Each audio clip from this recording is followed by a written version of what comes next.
जय हिंद। इस वीडियो में हम समझेंगे कि विंड टरबाइन कैसे काम करता है और इससे बिजली कैसे बनाई जाती है, क्योंकि हम आपको कोयले से बनाए जाने वाले बिजली के बारे में कंप्लीट समझा दिए थे। अब ये विंड टरबाइन से बिजली कैसे बनाया जाता है, इसमें दो चीज़ें समझना ज़्यादा ज़रूरी है। पहला कि ये विंड टरबाइन बनता कैसे, और दूसरा ये विंड टरबाइन काम कैसे करता है, क्योंकि इसमें दोनों चैलेंजिंग काम है। इसे उतनी ऊंचाई पर बनाना, जितना ऊंचाई कुतुब मीनार की है ना, उससे ज़्यादा ही ऊंचाई ये होते हैं सब, ये विंड टरबाइन। तो इसको बनाने के लिए कई सारे इंस्ट्रूमेंट्स की जरूरत होती है, जिसमें सबसे पहला होता है इसका बेस फाउंडेशन, जिसे हम टावर कहते हैं। इस टावर को हम लोग कई शेप में, कई सेक्शंस में बनाते हैं, जैसे टुकड़े टुकड़े में रख के इसके ऊपर ऐसे और उसे कस दिया जाता है, जिससे कि ये बन सके। जैसे आप देख रहे हैं, एक पूरा सॉलिड नहीं रहता, उतना सॉलिड हो जाएगा तो फिर इसे बनाने में काफ़ी ज़्यादा कंक्रीट लगेंगे और बहुत ज़्यादा वेट बढ़ जाएगा। इसको खोखला रखने से एक और फायदा क्या होता है कि इसके अंदर से जो ऊपर से बिजली है उसे केबल द्वारा नीचे आराम से लाया जा सकता है। अगर खोखला नहीं रहता तो बाहर से लाना रहता, अंदर से आता है, इसलिए केबल सुरक्षित रहता है। दूसरा, अंदर हम सीढ़ी बना देते हैं। सीढ़ी से क्या होता है कि अगर इसके हब में कोई प्रॉब्लम आती है ऊपर, तो अंदर सीढ़ी द्वारा हम लोग जा सकते हैं, नीचे से एक रास्ता देकर, एक फाटक देके। तो ये इसका भाग होता है टावर। ये डिपेंड करता है कि ऊंचाई कितनी है। अगर पहाड़ पे ऊंचे, जैसे टावर दिखेगा ना, टावर अगर किसी के घर पे बना देते हैं तो कम ही ऊंचा रहता है, जमीन से बनाना है तो ज़्यादा ऊंचा रहता है। ये 80 से 100 फीट तक ऊंचे होते हैं। ये टावर डिपेंड करता है कि एरिया कैसा है। अब इस टावर के ऊपर लगाना होता है आपका ब्लेड और हब। ये जो ब्लेड होते हैं, जो विंड टरबाइन के ये ब्लेड होते हैं, 3 ब्लेड का प्रयोग किया जाता है। ये 3 ब्लेड होते हैं। ये ब्लेड काफ़ी लंबे होते हैं, लगभग 60 फीट इतना ऊंचे होते हैं, यानी 5 से 6 मंजिला, 8-8 मंजिला ऊंचे ये ब्लेड होते हैं सब। अगर आप छोटे शहर में रह रहे हैं तो आपके शहर की ऊंचाई, जो मैक्सिमम ऊंची बिल्डिंग है उसका इसमें एक ब्लेड होता है, क्योंकि छोटे शहरों में ना आपका 7 से 8 मंजिल से ऊंचा बनाने नहीं देता है। बड़े शहर दिल्ली उल्ली रहिएगा तब तो आपको बड़ी बिल्डिंग मिलेगी, इतनी ऊंची होती है। इन ब्लेड्स को ले जाना सबसे बड़ा पहाड़ होता है। देखिए कितनी मुश्किल से इस ब्लेड को ले जाया जाता है, कितने ट्रक्स वगैरह लगाए जाते हैं, स्पेशल ट्रक बनते हैं जो इसे ले जाते हैं, क्योंकि ये हमेशा इस विंड टरबाइन को पहाड़ी एरिया में सेट किया जाता है, और पहाड़ी एरिया में सड़कें अच्छी नहीं होती हैं। ये ब्लेड्स जो होते हैं, इनको जहां लगाया जाता है उसको हम लोग बोलते हैं, हम लोग रोटर। इसे कई लोग रोटर हब भी बोलते हैं, टेक्निकल भाषा में इसे रोटर हब कहा जाता है। तो जहां ये सेट होते हैं इसे कहते हैं रोटर हब। तो जिसे हम कंप्लीट कलर कर दिए हैं, ये हो गया रोटर हब, और इसमें लगा हुआ है आपका ब्लेड्स लगे हुए हैं। ये ब्लेड घूमेंगे तो क्या होगा, बिजली बनेगा। लेकिन इस ब्लेड के सामने एक समस्या, ब्लेड धीमे घूमते हैं, कभी हवा आएगी, कभी तेज आएगी, कभी हवा का डायरेक्शन बदल जाएगा। ये सब चीजें भी इसमें बहुत ज्यादा मायने रखती है। इस ब्लेड को सेट करने के लिए 2 अलग अलग तरीके आते हैं। एक होता है कि आप इसका पहले ये वाला पोर्शन को, आपको पूरा नेकल का पार्ट जो होता है पीछे का, इसको लगा लीजिए और इसमें एक रोटर हब लगा दीजिए, उसमें एक एक ब्लेड को ऐसे क्रेन से ले आके फिट कीजिए। और नहीं तो दूसरा तरीका होता है कि आपने टावर को खड़ा कर दिया, ये टावर हो गया। जो इसका सबसे पूरी मशीन होती है, उस मशीन को हम लोग रखते हैं जिस बॉडी के अंदर, उसे हम लोग नेकल्स कहते हैं। इसमें क्या किए, इसको आप खड़ा कर लिए और जमीन पर आपने रोटर हब लगा दिया और इसमें तीनों ब्लेडों को जोड़ दिया और एक साथ हैवी क्रेन ले आके इसको कस सकते हैं। तो ये कई टाइप से होते हैं, इसके असेंबली होता है, डिपेंड करता है कितना वेट है, एरिया कैसा, उस हिसाब से इसे बनाया जाता है। इसका जो सबसे मेन पार्ट होता है वो इसका नेकल वाला पार्ट होता है।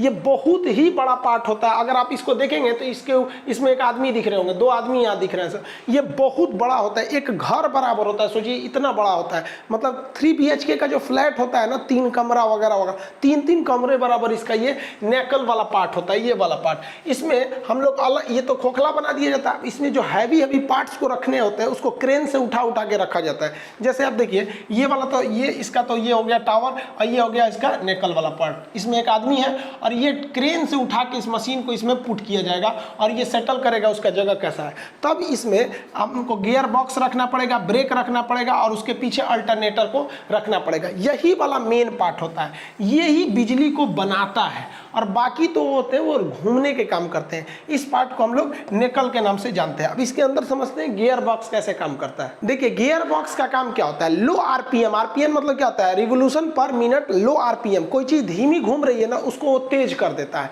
उसी को हम लोग क्या कहते हैं, गियर बॉक्स कहते हैं। नॉर्मल समझिए, साइकिल को देखिए, साइकिल को जब आप डबल स्पीड पे खड़े कर देते होंगे तो इस पैडल को, जो ये साइकिल का पैडल होता है, इसको थोड़ा भी घुमाइएगा ना तो ये जो चक्का होता है बहुत तेज घूमता है। अगर आप इसे 1 बार घुमा देंगे ना तो ये ससुरा 15 से 20 बार घूमेगा, यानी इसका 1:20 का रेशियो रहता है।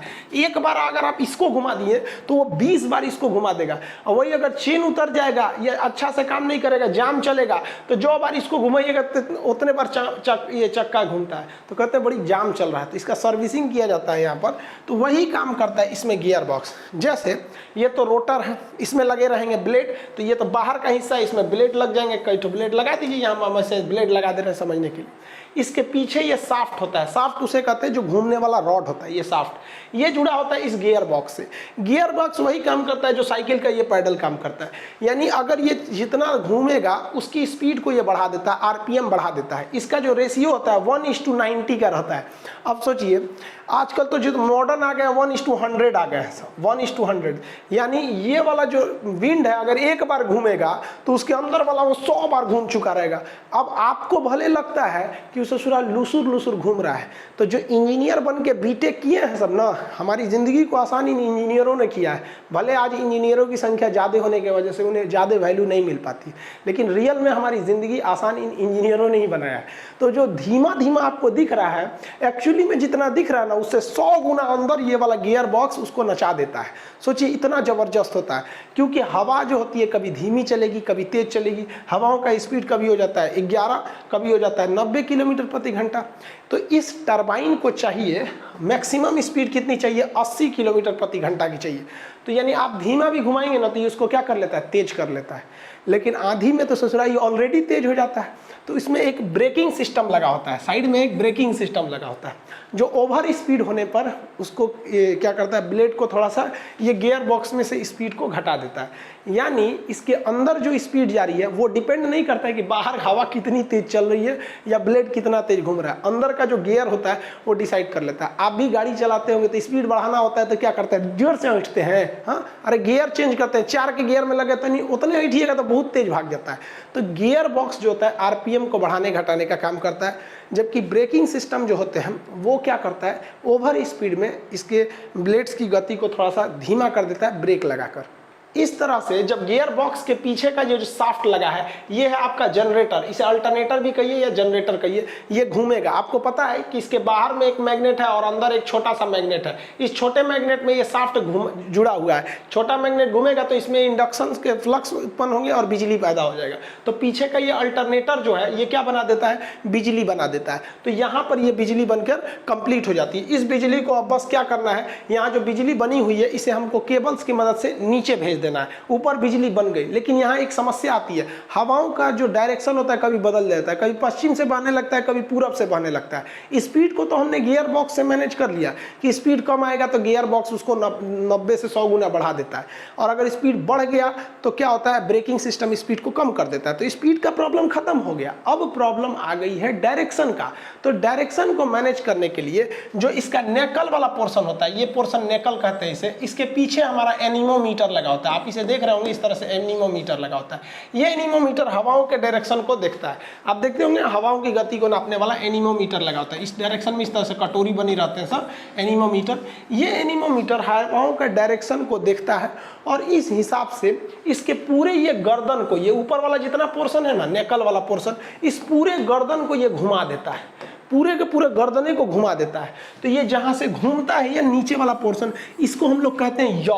इसे क्या कहते हैं, यॉ। और घूमने को यॉइंग कहते हैं। अंग्रेजी में आईएनजी लगा देंगे तो मतलब समझिए काम हो रहा है। जैसे डांस, आईएनजी लगा देंगे, डांसिंग माने नचिए रहा है, ईटिंग, गोइंग माने चालू है, आईएनजी माने चालू है। तो इसे यॉ कहा जाता है, घुमा देता है तो यॉइंग कहते हैं। तो विंड टरबाइन में यॉइंग बहुत जरूरी है। यॉइंग जो होता है इस नेकल वाले पार्ट से और टावर के बीच में यहीं पे यॉ कर जाता है। यॉ करने से पूरा समझिए तो इसका गर्दन घूम जाता है ऐसे से, ये डायरेक्शन से। तो जिस डायरेक्शन में हवा आएगा, ऊपर स्थित इसका जो एनीमोमीटर है, ये वाला एनीमोमीटर बता देगा कि भैया हवा का डायरेक्शन इधर है, तो टावर वैसे ही खड़ा रहेगा। ऊपर का जितना सेक्शन देख रहे हैं, ये वाला पूरा का पूरा पोर्शन ये घूम जाएगा हवाओं के डायरेक्शन में और खूब बेहतरीन ढंग से ये नचेगा। इसलिए डायरेक्शन कुछ भी हो, स्पीड कुछ भी हो, ये आराम से घूम सकता है। इसको बस हवा चाहिए, इसलिए इसे समुद्र के किनारे या पहाड़ी एरिया में सेट करते हैं। इसे सेट करना काफ़ी कॉस्टली होता है, देख रहे हैं कितना तामझाम है। और एक दो नहीं लगाया जाता, 200-300 लगा दिया जाता है ताकि इससे बिजली पैदा हो। अब इससे बिजली क्या हो गया, पीछे के अल्टरनेटर में बिजली पैदा हो जाएगी। अब ये जो बिजली पैदा हुई है यहाँ पर, इसे केबल्स की मदद से देखिए नीचे लाया जाता है, केबल्स की मदद से नीचे लाया जाता है। और जब ये टावर से नीचे आ जाते हैं तो नीचे एक जनरेटर होता है जो इसके ट्रांसफार्मर होता है जो इसके वोल्टेज को बढ़ा देता है। अब ये जितने भी टावर हैं सब अपनी बिजली को नीचे भेज देते हैं सब, और एक मेन केबल से मदद से इसे हम लोग भेज देते हैं पावर सब स्टेशन में।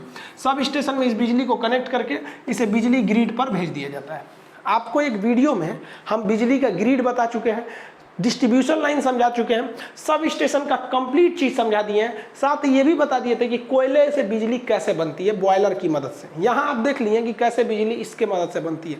वोल्टेज फ्लक्चुएट ही नहीं करेगा क्योंकि जो गियर है वो स्पीड सेम रखता है, इसलिए बिजली भी सेम आती है। अगर वोल्टेज कम भी ज़्यादा हुआ तो नीचे में क्या लगा हुआ है, ट्रांसफार्मर। और यहाँ जाइएगा तो यहाँ पे भी ऑलरेडी ट्रांसफार्मर लगा रहेगा, मतलब सेम फ्रीक्वेंसी पर आपको ग्रिड पर लगाकर भेज दिया जाता है। और इस प्रकार हम लोग विंड टर्बाइन की मदद से बिजली बना लेते हैं।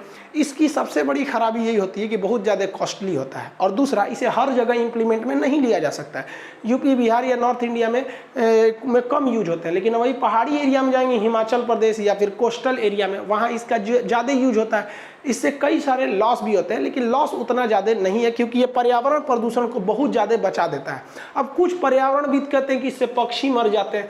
अरे भाई साहब, अब सबको लेके चलिएगा तो कहाँ से होगा। कल हम गाड़ी चला रहे थे तो गाड़ी के आगे एक तो पक्षी चला आया, उसके शीशे से टकरा के मर गया।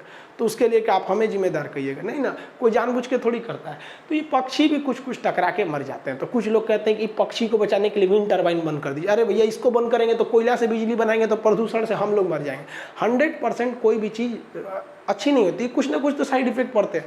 दूसरा कि इसमें कभी स्पीड ज़्यादा हो जाता है, ब्रेकिंग सिस्टम काम नहीं करता है तो आग लग जाते हैं। और विंड टर्बाइन जो ब्लेड होता है ये भी तो अंदर से खोखला ही होता है, और ये टावर भी खोखले होते हैं। कभी कभी टावर में टूट जाता है या फिर विंड टर्बाइन में टूट जाता है, तो टूटने के बाद फिर उसे मेंटेनेंस में काफ़ी लंबा खर्च आते हैं। खैर जो भी हो, हम लोग जो पानी से बिजली बनाते हैं और जो हवा से बिजली बनाते हैं, इसमें वन टाइम इन्वेस्टमेंट है। इसके बाद बहुत हल्का फुल्का टूट फूट गया तो मेंटेनेंस की ज़रूरत है, और हमें फ्री में बिजली मिलते रहती है आराम से। इसके लिए हमें कोई पर्यावरण को प्रदूषण की ज़रूरत नहीं, इसलिए इसे हम लोग इको फ्रेंडली कहते हैं या नवीकरणीय के नाम से जानते हैं। ये बहुत ज़रूरी है ताकि आने वाली भविष्य को हम एक अच्छा पर्यावरण दे सकें। हम आपको कोयले से बिजली बता दिए थे, उसका डिस्क्रिप्शन में लिंक डाल देंगे।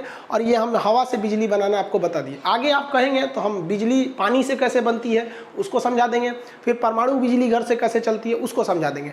गैस से जो बिजली बनती है सेम वैसे ही बनती है जैसे कोयले से बनती है, बस जहाँ कोयला डाला जाता है वहाँ गैस डाल दिया, तो वो दोनों सेम ही है सब, बस कोयला की जगह पे गैस कर देना। आई होप आप इसे समझ गए होंगे, और आप सब लोग को बहुत बहुत दिल से धन्यवाद। आप लोगों ने एजुकेशन चैनल को आज 3 मिलियन पहुँचा दिया। भाई जून में 1 लाख भी नहीं था ये चैनल, और आज अक्टूबर में 3 मिलियन हो गया। गजब हाल है, बहुत खुशी हुआ। पता है हम फ्लाइट से आ रहे थे, थोड़ा तबीयत ठीक नहीं था तो गए थे दिल्ली वगैरह, तो वहाँ पर हम देखें हम मास्क लगाए हुए थे, तो मास्क से तो कोई दिक्कत नहीं है, चेहरा पहचान में नहीं आता है, तो हम बोले ना तो बस आवाज़ से पहचान में आ गया।